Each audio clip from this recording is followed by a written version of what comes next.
आदेश गुरु महाराज को। आदेश आदेश आदेश। गौ माता कृपया यूट्यूब चैनल में आप सभी दर्शक भाइयों का हार्दिक स्वागत है। आदेश। समस्त दर्शक भाइयों को हमारी तरफ से राम राम। श्री गोरख महापुराण का प्रथम भाग आज हम प्रारंभ करेंगे। कृपया ध्यान से सुने ताकि इसका भी आपको लाभ मिल सके। आदेश। मच्छिंद्रनाथ के जन्म के समय शिव और गोरा पार्वती कैलाश पर्वत पर पधार रहे थे। तभी पार्वती ने महादेव से कहा, आप किस मंत्र का जाप करते हैं? वह मंत्र मुझे भी बताने की कृपया करें। इतना सुन शिव मुस्कुराकर बोले, देवी, इस मंत्र के लिए एकांत होना परम आवश्यक है। उठो, अब चलकर एकांत स्थान ढूंढें। ऐसा कहे दोनों प्राणी उठ खड़े हुए और घूमते घूमते समुद्र तट पर जा पहुंचे, जहां किसी भी मनुष्य का कोसों तक वास नहीं था, इसलिए उन्हें वही स्थान पसंद आया। दोनों प्राणी वहीं पर आसन बिछाकर विराजमान हो गए। तब शिवजी ने महामाया पार्वती को ब्रह्म ज्ञान का उपदेश सुनाना आरंभ किया, परंतु जिस मछली ने ब्रह्मावीर्य निगल कर गर्भ धारण किया था, वह मछली पास ही पानी में थी। मछली माँ के गर्भ में उन मंत्रों को जीव एवं भावना तज ब्रह्म रूप हो गया। कथा समाप्ति के बाद महादेव ने पार्वती जी से पूछा कि कुछ कथा का सार समझी?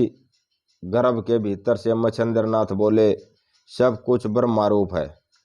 दूसरी आवाज़ सुनकर शिवजी ने उस ओर देखा, तब जाना कि मछली के गर्भ से कवि नारायण जन्म लेने वाले हैं।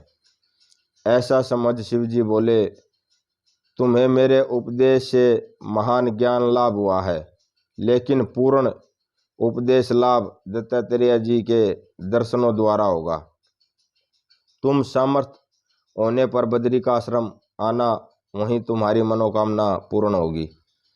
इतना कहकर शिवजी पार्वती को संग लेकर कैलाश पर्वत की ओर चले गए और मच्छिंद्रनाथ मछली माँ के उदर में शिवजी से सुने मंत्र का जाप करने लगी।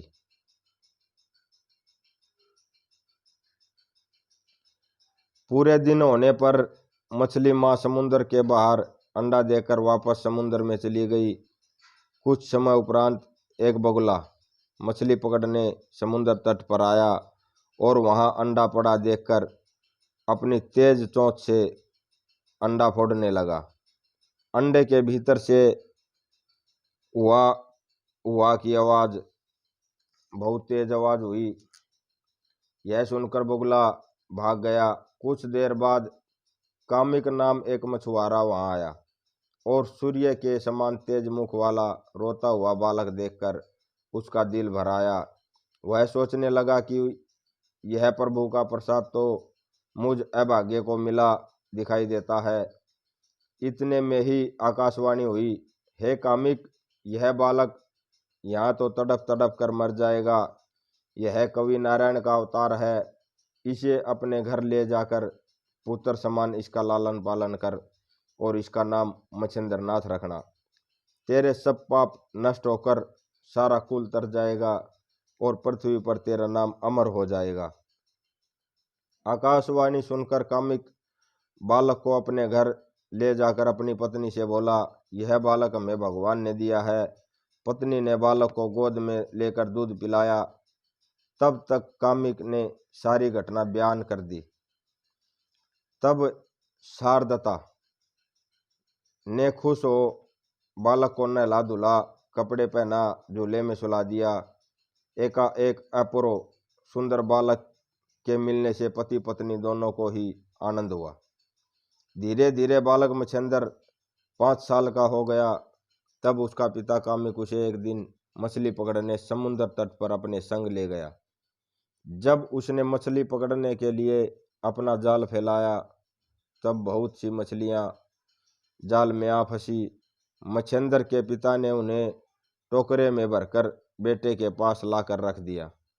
अपने पिता का यह कार्य देख बालक ने सोचा, मेरे मातृ वंश का हनन करने वाला कसाईयों जैसा कार्य मेरे पिता करे, यह मैं कैसे बर्दाश्त कर सकता हूँ।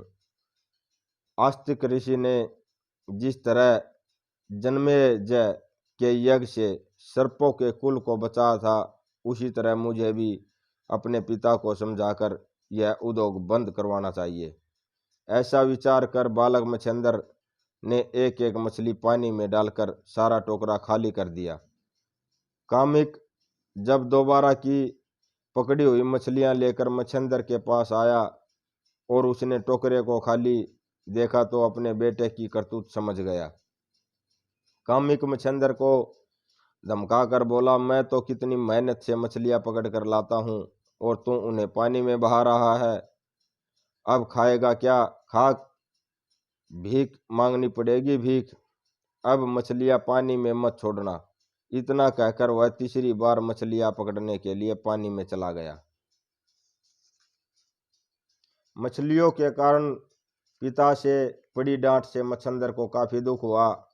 उसने सोचा, मेरा यह अधर्मी पिता मानने वाला नहीं है, इसे तो भीख मांगकर खाना ज्यादा अच्छा है। इसलिए अब जब भी खाना खाऊंगा भीख मांगकर ही खाऊंगा।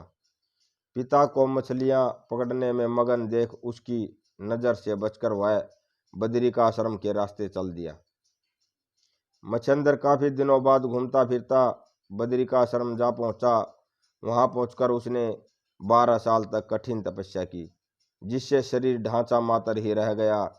उसके शरीर में हड्डियां ही हड्डियां दिखाई देती थी। इधर भगवान दत्तात्रेय शिवालय पधारे और शिवजी की उपासना कर महादेव का मन मोह लिया। तब शिवजी ने भुजा पेट देकर आलिंगन किया और अपने पास बिठाकर एक ने दूसरे का कुशल समाचार पूछा। फिर दोनों बद्री का आश्रम की रमणीकता देखने चल पड़े और धर्म चर्चा करते हुए उसी वन के निकट जा पहुंचे जहां मच्छिंद्रनाथ तप कर रहे थे। जब भाग्य उदय होता है तो इसी कारण बन जाते हैं। इसी कारण से शिवजी की दत्तात्रेय जी को साथ लेकर वन विहार की इच्छा हुई। दोनों को ही बद्री का आश्रम की वन शोभा देखकर अपार आनंद हुआ। यहाँ तक श्री गोरख महापुराण का पहला भाग यहाँ आके संपूर्ण होता है। कृपया करके ध्यान से सुना होगा आपने और इसका अपार आनंद भी हुआ होगा, आपको अनुभव भी हुआ होगा। अगली वीडियो के माध्यम से हम आपको श्री गोरख महापुराण का दूसरा भाग प्रारंभ करेंगे। तब तक के लिए नमस्कार। श्री नाथ योगी गुरु महाराज को बारंबार आदेश आदेश आदेश। बोल सच्चे दरबार की।